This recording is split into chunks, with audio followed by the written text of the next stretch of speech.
Welcome to a special edition of America Uncanceled. I'm joined with journalist Marco Antônio Costa. Thank you so much for joining me. Pleasure to be here. And we're addressing what is happening, this authoritarian regime under President Lula and this very authoritarian, corrupt Supreme Court that is really censoring and persecuting not only members of Congress, but activists and journalists. What is going on? What is the current state in Brazil right now? I can give you some fresh news about what just happened in Brazil.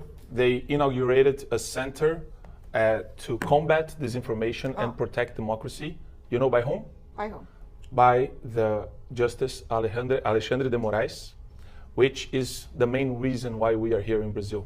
The Superior Electoral Court inaugurated a center to combat disinformation. Right.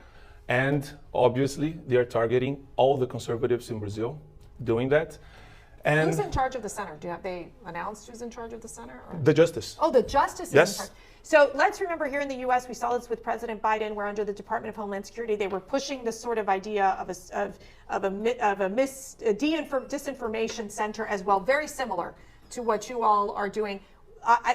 The Republicans were able to basically kill that idea, but that's not obviously the case in Brazil. It's impossible in Brazil because the Superior Electoral Court has powers in Brazil that you guys here can't imagine. They have like the sum of the executive, legislative, and also judiciary branches below the Superior Electoral Court. So it's unprecedented. We are living in a human rights crisis due to that, to Alexandre de Moraes as a member of the Supreme Court and also presiding the Superior Electoral Court in Brazil. And this justice was appointed by President Lula? Actually, he was appointed by Temer, who was a vice president of Dilma that was impeached. Okay. So walk us through, you worked for a network and then the government came in and basically shut you all out. You were all fired. Tell us about that. When did that happen? And how bad is it getting to be a journalist and the freedom of the press in Brazil? It's intimidating because they are using like all the resources of the bureaucratic apparatus in the state to go after conservatives, mainstream media outlets, and also people who likes to, sometimes tell the truth, sometimes criticize the judiciary branch, sometimes criticizing the Supreme Court. And the main thing that I always say in my programs is that it's a systemic crisis that we're facing because the Supreme Court acts on a really persecutory way, and all the judges from instances below are starting to act the same. They see the Supreme Court as a precedent. They are opening new precedents to persecute and to judicialize crimes of opinion. And the crimes of opinion, people ending up in jail for an extensive period of time. Tell us the story of, I think there was a photographer that was at that January 8th event in the protest. What happened there? So many people, like the photographer, a homeless guy, a guy selling popcorn. And the problem is it's a Soviet judgment. Like we have no due process at all. They have no ways to appeal, no means to appeal. Has that ever happened before, or is it a new thing? So that's a new thing. That's why it's a crisis, because they took it to themselves on the Supreme Court and says, okay, now we're defending people. Actually, we are defending democracy from its abolition. Those people, the homeless guy, the photographer, no weapons found whatsoever in anybody. But they say that they were trying to, but they are charged with violent abolition of the democracy in Brazil, which is absurd. And then what are the sentences? Are they long sentences? They're sentencing people more in the Supreme Court than homicides, than drug dealers. Yes, we're talking about 14 to 17 years. And then you're saying that there's no way to appeal this, like they are stuck. There's no way to. There's no means to appeal. What can what can the U.S. do? The international community do? What's the ask that you all are seeing that people need to get involved and put the pressure on Lula's authoritarian regime? I think CPAC is doing a great job telling that to the world. We have no judicial instances above the Supreme Court, so we need to pressure them with media outlets outside Brazil, because Brazil has a monopoly of one network called Global, and they are funded by the government. The state, deep state special interests. So it's really hard because they do a really nasty job of always defending the Supreme Court, always defending Lula and everything they do. So we need to go outside Brazil to point out and denounce what's happening with those persecuted people and our democracy. So you have the media monopoly, then you have the elites and the bureaucrats that are controlling the government as well. What do the Brazilian people think? That's challenging. Most people that understand the situation, they say, okay, Marco, you're right. But many people still think that it's not that big of a deal because they are alienated. They are like brainwashed by global. And our job is to shake them up and say, okay, you don't have to agree with everything I say.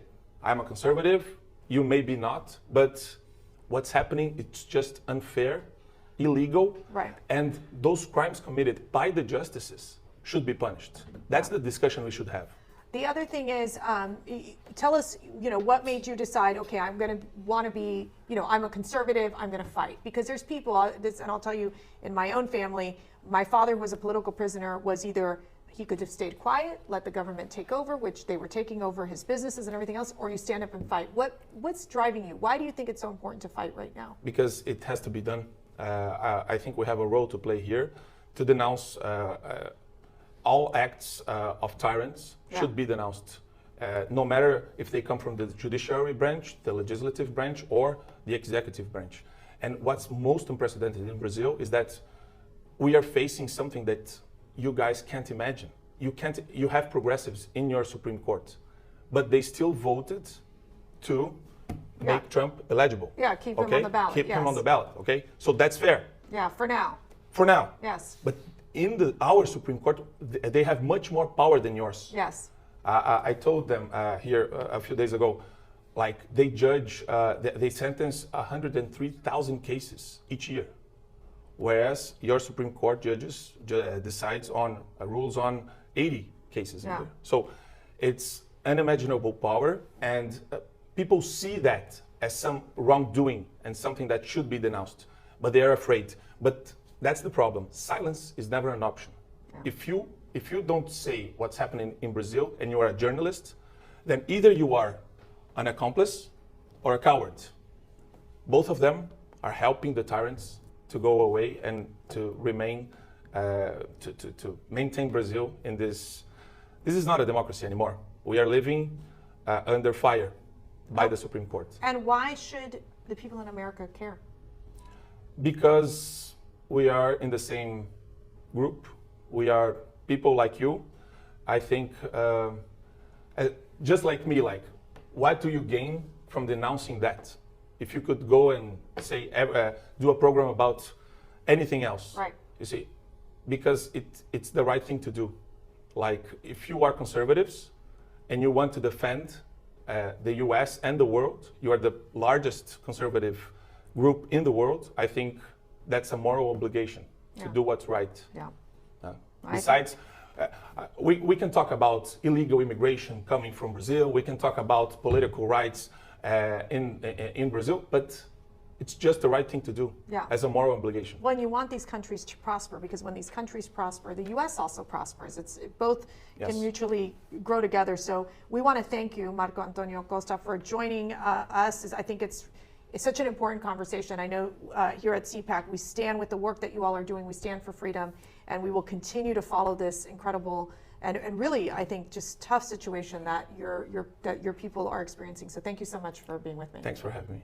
And thank you all for watching, and we'll have a lot more coverage on this. Look, I think it's important that we keep having these discussions. As you know, CPAC has gone international, and we are working with our allies to make sure that political opponents, that journalists, that they have the freedom to speak that freely, and that they're not being censored. And we're going to keep fighting against these authoritarian regimes and keep shedding light on these horrific situations that we're learning. So thank you all for watching.